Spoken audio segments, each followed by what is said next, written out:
Now, Robert, speaking of Elon's successes, and which is why he might have been distracted and not following the other stuff that's been going on the interwebs, we've been talking about it.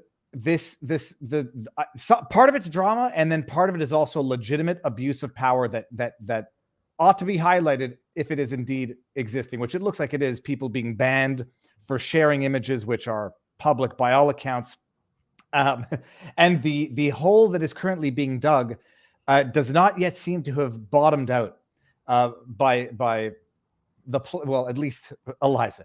And I say this like it's a catastrophe from a public PR perspective. It's a catastrophe from a messaging perspective, but it's getting dirty and it's getting more complicated. Now I know the Quartering was talking about releasing some information, telling people to stop sending their minions to have him, not release whatever information. I don't know what he's released because I'm staying away from the ad hominem drama. But there has been some purported, alleged, potential threats of lawsuits for defamation and potential tortious interference with contracts. What is the latest on the legal side of that, Robert? Yeah, so I think that the first thing was apparently Eliza Bleu, who we interviewed several years ago, was doing a good job on Twitter promoting issues of Twitter's. We're on Rumble, right? Child pornography. Child pornography problem, which I thought was a serious problem. I wanted attention to, and that's why we interviewed her. We wanted the world to know about this is a problem in big tech space. You should be aware of it for your own kids' sake, but also wanted to put pressure on Twitter to reform its policies. Elon Musk, to his credit, as soon as he took over, made it a high priority to reduce the amount of child pornography available on Twitter. And so he also highlighted Eliza Bleu in that context. Then some people started raising Brittany Venti, and here's chronology. Eliza Bleu goes on Tim Pool, and she announces that she is supporting certain accusations against Andrew Tate. Mm-hmm. I suspect it was Andrew Tate fans that started to dig into her background. They began to raise questions about the sincerity of her claims as a victim of trafficking. And the certain content creators in what I would call the cultural space will be interviewing one of them this Wednesday for Sidebar. Nina Infinity will be interviewing another one in 2 weeks for Sidebar, that Star Wars girl, who, by the way, is completely apolitical. It's funny. She didn't know what Julian Assange was. She mispronounced his name. So I was like, she's not kidding when she says she's apolitical. She's got involved in this issue because of her friends being censored on Twitter. But Brittany Venti, it came to her attention. Brittany Venti is another person within this space. Chrissy Meyer, someone else we've interviewed, prior client of mine, had also platformed Eliza Bleu. And what happened is Brittany Venti asked Eliza Bleu, what is this? Because it appeared to be rap videos that she had appeared in, and that this was inconsistent with the timeline she'd explained elsewhere of being trafficked. Almost the immediate response was Brittany Venti was kicked off of Twitter, suspended from Twitter. And actually, just to pause it there for 1 second, because this was, I went back and rewatched our original interview, and this was part of the, one of the questions that we had asked was, how are we understanding traffic? Because from her story, it was, I got involved with what sounded like, going to California, I forget where it was, and sort of becoming like a groupie and getting exploited in that sense. And then being, paid to do things.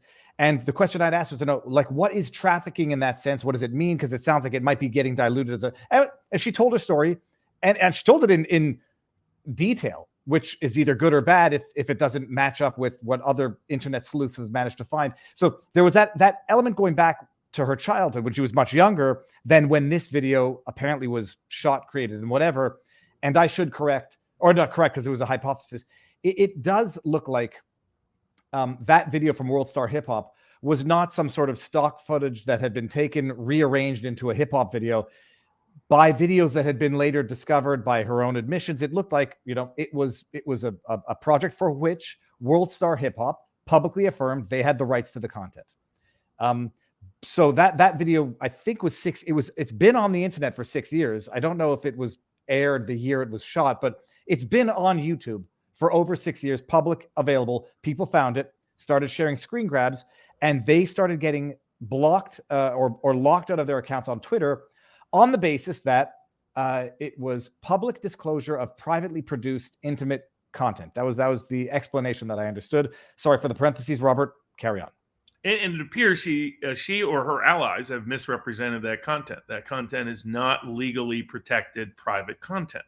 When you go and do a video, now she asked certain people to take down some of the YouTube shows, so some of that was taken down, but it doesn't change the legality of it. There's plenty of evidence out there that she voluntarily contracted, even sought out to do these videos, profited at some level from their production, was aware for many years of their public display, bragged about it, and now is trying to pretend it's trafficking. And the biggest problem is that's legally not trafficking. And it represents my biggest concern is what you talked about, the dilution of the significance of the term trafficking by doing what happened in the Me Too movement, which was all of us, and on college campuses, which was all of a sudden anything you regret becomes trafficking. It's not. Or even just say like having been exploited. Some might call it exploitation is not trafficking. And so like, okay, I either, I could have been on drugs and doing things that I am now ashamed of. I could have maybe sold myself too cheap. So exploitation versus human trafficking was the big distinction. Sorry, I cut you off again. And I think she's diluted that. And I was concerned as soon as she became associated with the Andrew Tate case, because in my view, people trying to compare the Tate case, the Epstein case, sorry, I don't see it. You can argue, I'm not a fan of the webcam business. I don't recommend the webcam business, etc. But by all evidence I had seen, it was, again, from the women themselves, it was entirely legal, not coercive, not trafficking at all. Robert, and maybe, did we mention this last week? The Romanian court tossing their testimony on the basis that they were in fact exploited. Like two of the women who were allegedly trafficked or whatever came out and said, no, we weren't. We don't think we were. And they had court-appointed expert psychologists come in and say, it's Stockholm syndrome. They were exploited. They just don't know it. It's classic victim brainwashing, which I could understand under certain circumstances. But my goodness, when is the court just going to come in and make the case? Yeah, exactly. And so and my concern was that also people trying to profit off of it. I mean, you had some lawyers who got wealthy and got off the Epstein-related cases.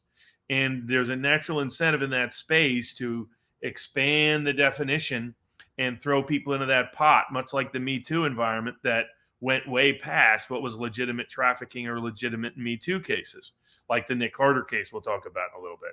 Mm-hmm. So my concern is that she was starting to be a bad faith actor in the space. Then people start pointing out all the contradictions in her story, that she claimed she had a halfway house for victims. There was no evidence it actually existed, that she was doing all this work with victims. Not a lot of evidence that happened. A lot of claims that she had never raised money off of this, and then evidence that she had. A lot of evidence, apparently the daughter of a reasonably prominent Illinois state politician, evidence that she had sort of masked and hidden from people. No real evidence of actually being trafficked within the legal meaning of being trafficked. The Daily Beast did a story on it. Now, I'm not a fan of the Daily Beast, so I'm not going to cite them a lot, but they did raise some questions and issues. But mostly what got everybody agitated in the content creator cultural space, culture commentator space, was all the banning, was weaponizing her relationship with Elon Musk and Twitter, which Elon was in the middle of trial. So in his response to you, he was like, I'm a little busy at the moment. I'll try to get back to it. But they're trying to take billions from me at the time being. Which was true at the time, but that the relationship with other people there, including my former client and someone I still think is an adorable human being, even though she's blocked me on Twitter, Cassandra Fairbanks, and now Cassandra McDonald. I also represented her husband for free. You get interesting things sometimes from folks, but she now books for Tim Pool. Tim Pool ended up blocking the quartering on Twitter, which is a little strange. Cassandra handles a good amount of the booking there, and she was being very defensive of Eliza Bleu. Cassandra originally blocked me because I was raising criticism on behalf of Kyle Rittenhouse. You interviewed last week. Sweet kid, great kid. People should look at he's having to raise money because everybody's trying to sue him into oblivion. And I won't comment on that, Judge, because I'll get into trouble. I have cases in front of him, but I'm not a fan. Let's put it that way. He knows that. And I know that's not news, but I can't say anything else on it. They'll be citing it right away in the court pleadings. Well, Barnes said. Bobby Barnes said something on Twitter. Exactly. With this crazy Canadian. But the net effect of it is she tried to get a bunch of people banned. Now he's even trying to get YouTube videos struck, including YouTube video that she doesn't have a legal right to. She's misusing her status as a perceived trafficking victim to weaponize any criticism of her activities and her past and any misrepresentation she's made in that context. Now, the Twitter, to its credit, did finally reinstate the quartering and saw that. I would say just word of the wise out there, as you pointed out. There's people I would antagonize in the world. I would not go after the cultural commentator community. Ask Jack Murphy how that turned out. He kept threatening Nick Rekieta and threatening the quartering, and now everybody remembers him for one thing, and it involves him putting things into his body in an undesirable manner for most human beings. So I think that Eliza and her allies have done very poor work here. I have serious questions about her whole entire backstory. I think there should be more criticism from the conservative space over the misapplication. We should not allow the trafficking issues to be misappropriated by people who want to use it for their personal grift, whether that grift is fame or money, and diluting and diminishing the meaning of that term to such a degree that people will then be skeptical, like the boy who cried wolf, of legitimate trafficking concerns and complaints. And I think that's who Eliza has become by the censorship by her and her allies at Twitter and others. Other people have clearly libeled and tortiously interfered. In my view, it's Eliza's allies that, in my view, have tortiously interfered and libeled other people, like Brittany Venti, like the quartering, like these other folks. But I told the quartering, as good as his research is with his crowdsourcing of investigative information, that I should employ him as an investigator, and he said he would work for cigars. So I think we'll have a deal coming soon. Let me make my dirty joke. Just so long as the cigars are only smoked. Okay, Robert. That's the latest there for anybody who didn't know, and the issues.